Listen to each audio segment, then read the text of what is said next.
aside from COVID, alam natin na posible na meron pang ibang mga pandemya na pwedeng bila na lang tayong bubulagain dyan. So, mabuti na tayo ay prepared.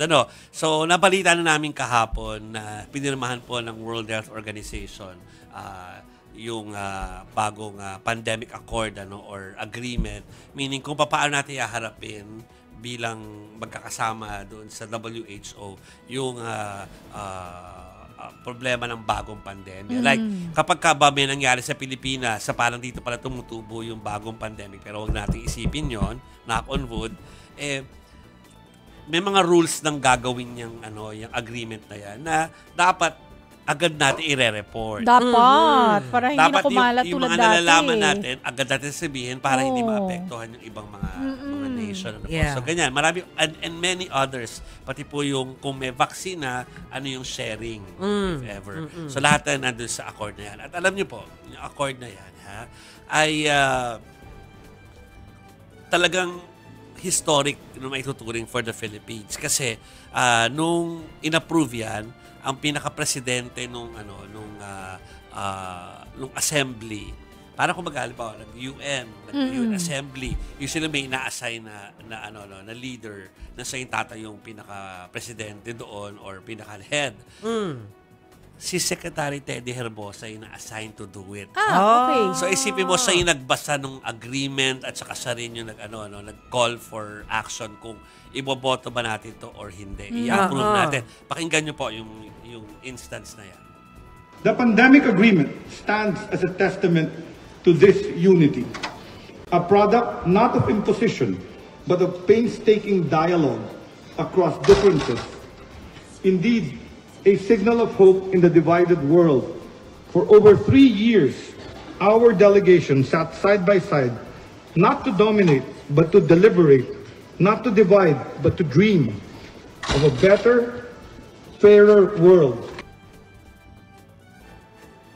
Sige, tuhog na natin yung kung paano na-adopt yung accord.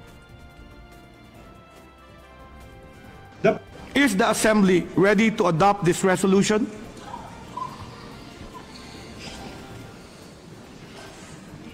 I see no objection. The resolution is adopted.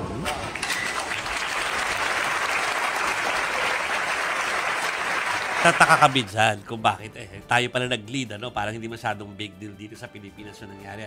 Pero actually it was carried by the international news mga wires kasi big deal sa kanila yung health of course sa atin kasi syempre kung sa atin pag-usapan yung politika dito at saka yung yung mga standee na nakaupo, yan ang pinag-uusapan natin, pero importante rin po yan at hayaan ko na si Chiki magbasa ng international reaction dito una na nga dyan yung reaksyon ni Ellen Johnson Sirleaf.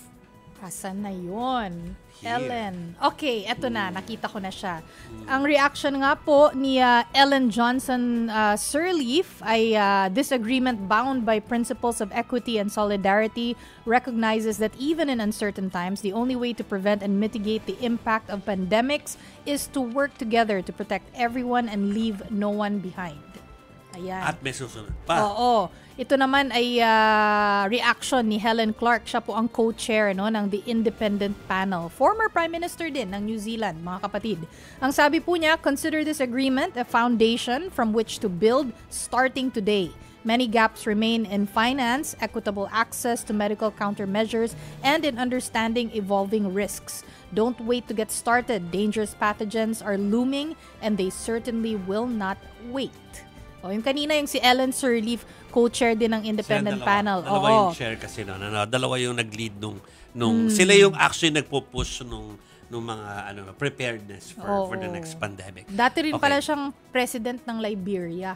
Si si Ellen. Sirleaf. Si Sirleaf. Si naman ay Prime Minister of New Zealand. New Zealand.